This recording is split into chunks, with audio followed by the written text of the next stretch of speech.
Wind up कर रहे थे असगर व्यक्ति के तरफ से, लेकिन मैं गुजारिश करूंगा वो मुख्तसरन 1-2 मिनट बोले।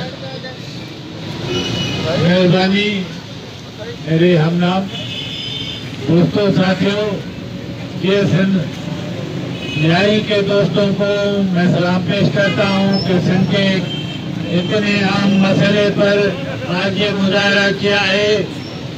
लियारी असल कराची तो लियारी है, आगे तो बाकी फिर अंग्रेज ने आके कराची बनाई थी।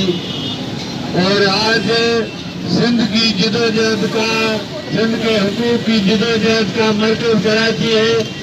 और कराची के सियासी जदोजहद का, जो अवामी जदोजहद, तरक्की पसंद जदोजहद का मरकज हमेशा लियारी रही है। दरमियान में कुछ मसले आ गए, लेकिन अब फिर दोस्तों ने लियारी में सियासी सरगर्मियाँ तरक्की पसंद रोशन ख्याल कौन दोस्त की है, मैं उनको सलाम पेश करता हूँ। और मैं हाजिर हुआ हूँ, लेकिन ट्रैफिक की वजह से मुझे देर हो गई। और लेकिन इंशाल्लाह ये आखिरी नहीं होगा, ऐसे प्रोग्राम होते रहेंगे और आप और हम जदोजहद करते रहेंगे। मेहरबानी। चूंकि लतीफ लोनाई साहब अदा के हैं और उन्होंने आज के